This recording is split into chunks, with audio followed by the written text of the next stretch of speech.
And just Tennessee's one of the better, or really one of the best rushing offenses in the country. Just what have you seen on film from what they're able to do in the running game? Um, they got a great offense. With a fast-paced offense, they'll try to run, get us on our heels, and then they'll try to throw some shots in there. We just got to stay on top of it. We got a great D line, and hopefully we can contain them. And I know we will contain them. So. Yeah, obviously you played at Georgia last year. You beat that Tennessee team last year that beat Alabama. Have you said anything to your teammates this year about you were able to win that game last year, but they weren't? Not really. We know what we got to do. We treat every opponent the same. Come in with that mental intensity, that mental focus, and we'll be all right. Just stack our days at practice, like I said, and just come out ready to play, and prepare the right way.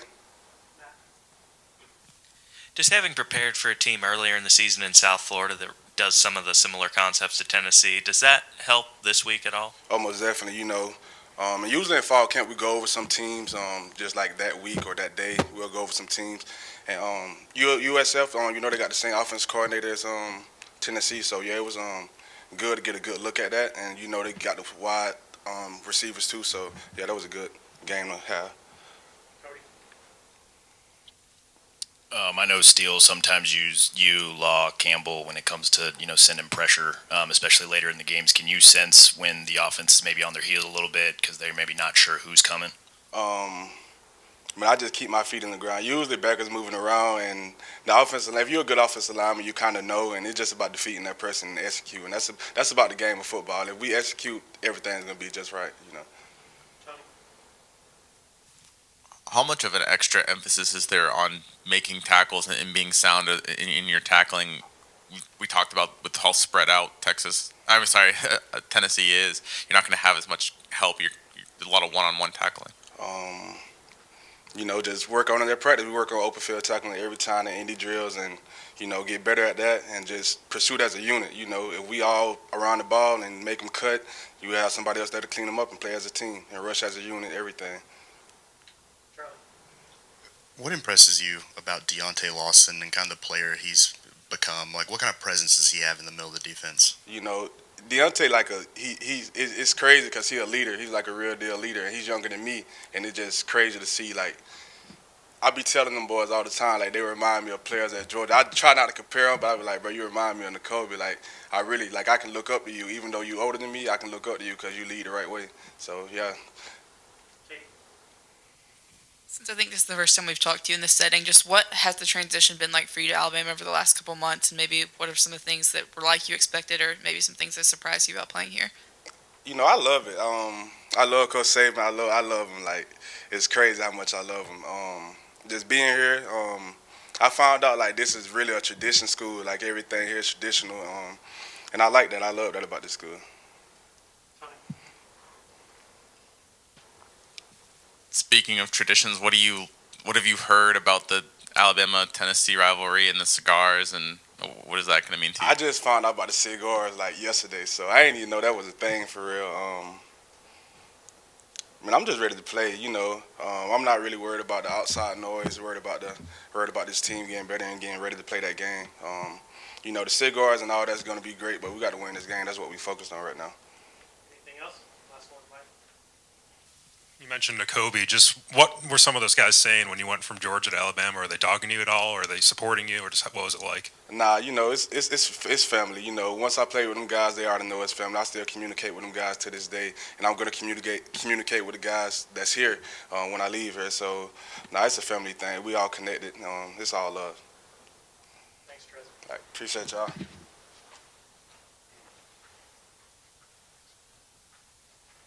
right, raise your hands for Kool-Aid, and we'll get you guys questions. Start with Nick Kelly. Hey, Kool-Aid. Tennessee's defense, obviously you've seen it before, just with the wide split, or sorry, their offense. Yeah, my bad. Tennessee's offense, with the wide splits that they have with their receivers, what challenges does that create for as a secondary? By them being in wide splits, you got to focus more on your technique and just focus on keeping your leverage and making sure you know what you're doing and making sure that they are not, just basically playing to your leverage, so you're not getting outflanked or you're just not getting yourself away. Do you think about your interception that was wiped away a lot last year? Just do you go back and look and see what maybe could have been different on that play? Well, no, I haven't looked at that play since the Monday after the game, after we watched film with Coach. So, I mean, that's last year, kind of focus on this year, focus on doing what we need to do to execute and play fast and physical as a defense this week. So, haven't really went back and looked at that. You and Terrion have been around for a couple of years now, with Nick Saban, and just how's your relationship with him changed, and are you more comfortable with him just kind of talking back and forth in practice at all? Yeah, me and Terrion, we work good together. I feel like just me and him being on the field together, me and him spending a lot of time, like even before we got here, just knowing each other. I feel like me and him are real brothers. I'm very thankful to have a guy like Terrion around because I know he'll tell me when I'm wrong, and I tell him when he wrong. And I feel like that made us better as a unit, better as cornerbacks. Just criticizing each other, getting on each other, telling each other when we right, telling each other when we wrong because. That's the most important, but I'm pretty sure we tell each other when we're wrong more than we tell each other when we're right. What about Coach Saban? I feel like Coach Saban do a good job with everybody in the defensive backs room. He's with us most of the time, so I feel like he does a good job of making sure that everybody's their best. He do a great job of just he's just a great coach, I would say. Just making sure that every player doing their best, or if you're not doing your best, he's gonna get on your butt and make sure that you are doing your best and you are doing what you're capable of doing. I feel like he know how to bring the best out of everyone. Hey, Kool-Aid, when you look at tape of them, what stands out to you about their quarterback, Joe Milton? I feel like their quarterback is a good player. He have a very strong arm. He can make all throws. Feel like he's very smart and he understand what the offensive coordinator is trying to get accomplished with their offense.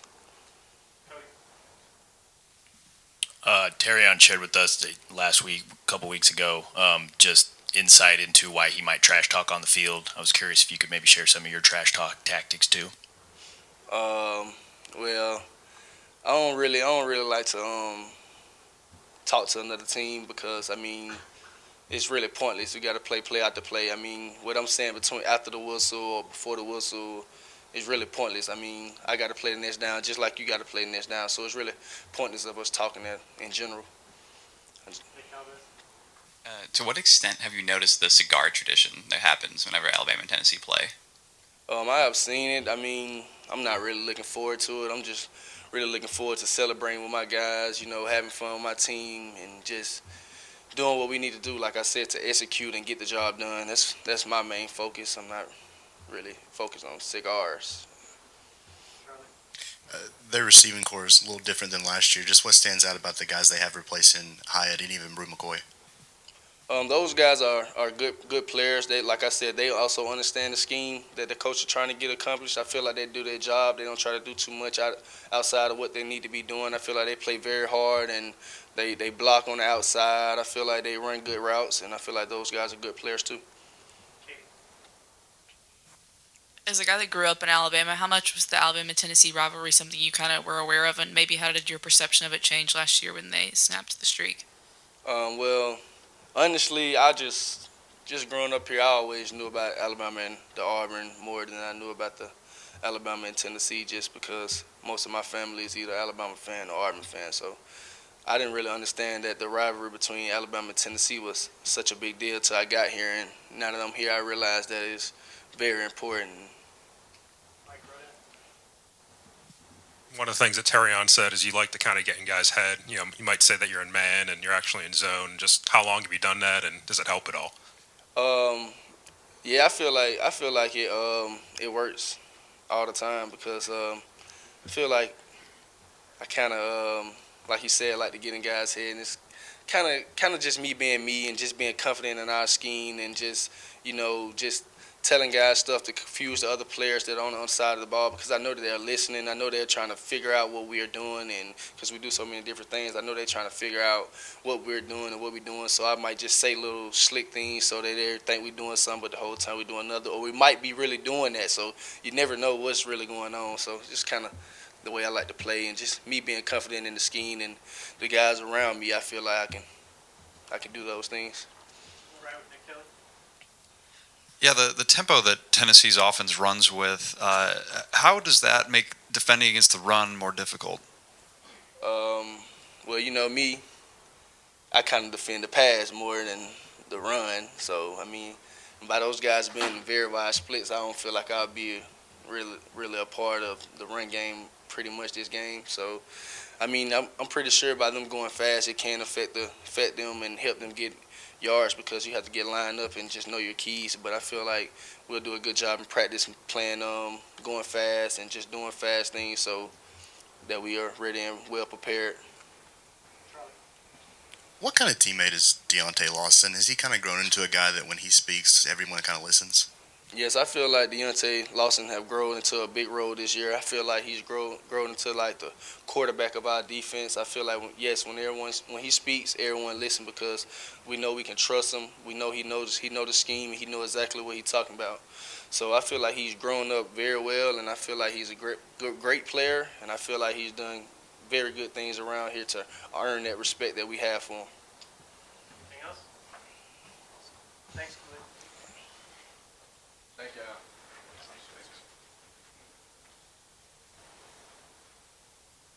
Start in the back with Matt. Tyler, what are you telling and what do you want to see from some of the younger guys on the offensive line this week? I'm telling these guys to be a lot more consistent, you know. The things that get them in trouble is not focusing on their technique. The guys have all the talent in the world. It's just consistency and focusing on technique. So that's what I'm going to be reiterating to them all week long. Right here, Charles. Hey, Tyler, just what do you remember about last year's game, and what are you kind of telling the guys to make sure that maybe that doesn't happen again? From last year's game, I remember a lot of missed assignments. I remember getting a lot of crucial penalties. Not playing Alabama football, you know. So what I'm going to reiterate to the team and talk to the team about this week is just making sure that we play consistent Alabama football and make sure that we execute when we need to, you know, and not take our foot off the gas. I feel like when we're playing complementary football as far as the offense and defense goes, and more offensively when we're running and throwing the ball really well, I feel like we're one of the best teams in the country, but we just have to do that for 60 minutes. Back to Nick Elvis. How do you think the team approaches learning from mistakes now, as opposed to maybe earlier in the season, when more install was happening? The way we learn from mistakes, I feel like it changed because we realize that we're beatable. You know, we realize that we're human. That Texas loss really woke us up. So we take a lot better approach to learning from our mistakes. No problem, Nick Kelly. How quickly can footwork, if there are mistakes and there's just errors in it, be fixed as an offensive lineman, just in terms of getting faster feet or making sure that you just have good footwork during a season? It's really a process. The offensive line, we work a lot of footwork drills all the time, especially in the summer because we don't have that much time to get footwork down. But we still work it every day. But at this point, you either have it or you don't. But you continue to try to make little adjustments every week to get better, essentially. Anything else for Tyler? Katie? Kind of building off the first question, Saban said yesterday that it's not a capability issue along the offensive line. It's more a lot of mental errors. How much of that is something that can be fixed and worked on in practice? And how much of it is it something that just comes with learning for younger guys? I feel like it's a bit of both, honestly. You know, experience is the best teacher. So the more those guys play, the better that they'll get. But at the same time, you have to play with good technique in order to earn that playing time that will in turn get you better in the future, you know. So those guys just have to pay more attention to their technique and what they do off the field to prepare. But that's everybody on the offensive line, you know. They're not the only guys that are making mistakes. We can all be better as a unit. Charlie? What stands out about Tennessee's front, especially their edge rushers? They're very fast. They have a lot of speed, and it's going to be a great challenge for us up front. They put the edge rushers inside a little bit too, so we have to be prepared for a lot of their stunts and twist games, and I'm very excited for the challenge. Nick Elvis. What's Jalen like in between drives on the sidelines, and then how, if at all, does that change after a turnover when he comes back? He's very encouraging. You know, that's one of the things about Jalen that really inspires us as an offensive line, but a team. You know, you'll never be able to tell if Jalen missed his read or threw an interception. He's always upbeat. He's always happy. He's always keeping us engaged and motivated, you know. So no matter what was the result of the last drive, he's still coming over with a smile on his face like, okay, let's fix it, or okay, let's do it again after we score. You obviously played a lot as a young guy last year. What are the challenges maybe when you compare, you know, learning guard versus tackle play on the line? I feel like a lot of the challenge comes from the speed on the outside. When you're on the inside, like I was last year, there's not much of a speed element. There's more of a strength element. But when you're on that edge, when you're on that island by yourself, you have to adjust to the speed and the multitude of moves somebody could throw at you. When you're on the inside, you have two sideboards, but when you're on the island, you're essentially out there by yourself. So I'm really proud of both of those guys for the way that they're weathering the storm right now. But brighter days are definitely ahead. I like how they improve each week. Anything else? Nick? I'm not picking on you today, I promise. In talking about kind of helping the young offensive linemen get accustomed to it, how does your relationship with JC kind of help that? And you guys feel like as a group, and because of your bond, you maybe need to lead the guys a little bit more? Yeah, definitely. Me and JC, we've been on teams before to where we fell short, and we don't want to do that again. Back at IMG, we lost to Chris Braswell at St. Francis, and me and him spoke, and we were like, we don't want to feel this feeling again. And he had that same kind of talk this past offseason. So we just have to continue to step up as leaders, pull those young guys to the side a little bit more, and give them a little bit more time if they need it. Anyone else? Cody, last one. We asked Saban yesterday just thoughts on potentially moving JC around from right to left. Did you guys ever have any conversation with you specifically about maybe kicking out to tackle during fall camp or the preseason? Nah, that's just not really a concern of ours. Our concern is just doing what the coaches tell us to do, being able to execute wherever they put us, you know. So if I am called upon to do that, I'll be ready for it. But I haven't had any talks with the coaches about that. So my concern is just doing my job and just helping those guys at tackle improve. Thanks, Luke. Thank you. Y'all have a nice day.